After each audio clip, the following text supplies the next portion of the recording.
Hi guys, it's MattStar102 and recently I went to the second annual ToyCon UK, which is the designer toy convention showcasing the best talent and artists across the UK.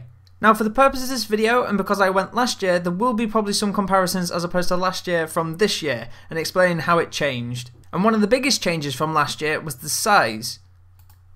The amount of booths and the amount of artists exhibiting and selling their stuff there had increased significantly as opposed to last year. People from last year were also there, like Lisa Ray Hansen from I Break Toys, Dr. A, John Paul Kaiser, and Holly Stanway, also known as A Little Stranger. But there was also some new additions to the designer toy scene, such as Adam from Messy Media, PJ Constable, and Titan Merchandise, who are well known for doing the Doctor Who line of toys.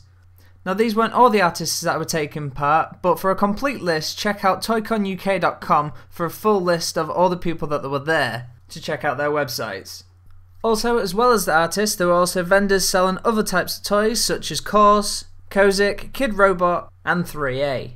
Now for anyone who hasn't been to a toy convention such as DesignerCon, San Diego Comic Con, New York Comic Con, or even ToyCon UK, you have to realise that images really don't do it justice. I mean, you can have a look on Facebook and have a look at the artist pages to see what they've got, but nothing really beats seeing it in person and close up. Even these photos I've taken now don't do the work justice. And it was actually great just going around and seeing them up close and in person. Also putting a face to the name of the person who made it. Now just like last year, there were a lot of talks going out throughout the day. And because of the bigger venue, the venue actually had a stage. And rather than having more booths that would actually be on the stage, they actually sectioned that area off in order for the talks to take place alongside with the convention itself. Rather than as opposed to last year where you had to sort of go down the stairs and a few corridors to get to the actual room where it was taking place. This kind of made the talks more part of the convention rather than just an afterthought and pushed into the corner a bit more. And it was great with a bigger venue to be able to fit everything just in one place so you didn't have to ask where everything was. It was just a small detail, but a bit of organisation went a long way with the way it looked. But speaking of the venue, last year there were tables and backboards where people could hand the posters up and also have the toys laid out on the tables.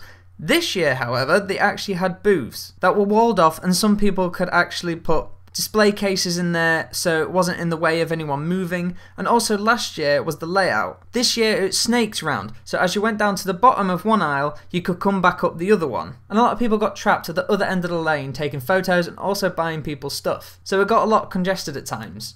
But this year you can move around a lot more freely, so a bigger space was needed in order to fit all these people. Now designer vinyl toys aren't as popular in the UK as they are as places such as the USA and Japan. However, you can really see toy conventions like this one grow and continue growing as the years go on. From looking at last year, you can really see the changes that the convention underwent to improve it for the vendors and the event goers. Each booth was big enough for two artists to share and it still looked spaced out. Now just like I said earlier, designer vinyl toys aren't as popular in the UK as there are as other places. So it's great because ToyCon UK gets all the talent from the UK itself and puts them in one place, resulting in something really spectacular. Even if you're used to conventions or thinking of getting started into conventions, ToyCon UK is a really good one to get started on and get behind. Everyone there is extremely friendly and won't push you to buy something if you don't want to. Even if you just want to stop by and chat and talk about the work, or even the struggles it was to get there, they're quite open to talking about moulding, casting and also 3D printing this year, which there was also a talk on later on in the day. Now what's a great recommendation if you live overseas and not just in the UK is ask around if anyone's attending. Things on forums like the Toy Break one or even Facebook, people who attend can kindly act as a toy mule for you. I did it this year with a couple of people buying things from people. And it's a great way to support the artists even if you can't attend the convention. And I don't know whether a lot of people were doing this at the convention, but there were some people with a lot of stuff. When I mean a lot, I mean that they couldn't fit it in their hands, like physically. Like they looked like they basically had to hug someone, like an invisible person, in order to carry the stuff out. So this sort of shows the amount of cool stuff that was there. And this wasn't just toys. I also bought a couple of t-shirts. You can get monies, DIY toys, customs and prints. And it's just kind of weird. Not many people sort of hear about designer vinyl toys, especially when it comes to the UK.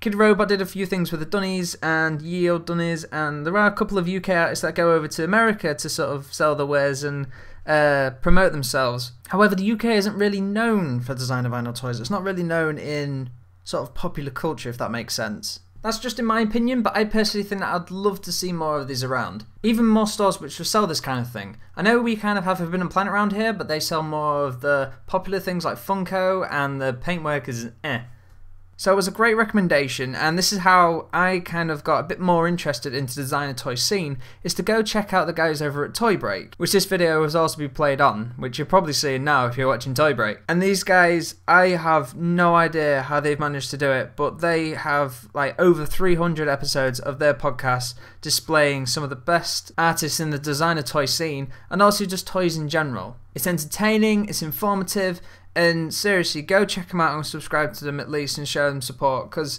they've done, like I said, 300 episodes, and it's a great way to find out more about what designer toys really are, and sort of what's good, what's bad. And if it wasn't for them really, I wouldn't have found out about ToyCon UK, so they do a lot of widespread things across the world, not just if you live in the USA. They also do wrap-ups of conventions like San Diego Comic Con, New York Comic Con, including the Designer Con which they run. So this is kind of a big thank you to Aileen and George Gaspar, as well as John Joe and the rest of the curators over at ToyCon UK for pretty much getting me out of the house. Because hey, there's only so many video games someone can play. So if you'd like to check out anything that I've talked about, you can go to toyconuk.com, toybreak.com, or also check them on YouTube if you just put in the word Toy Break. Thank you, and enjoy the rest of the images on show. Thank you!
You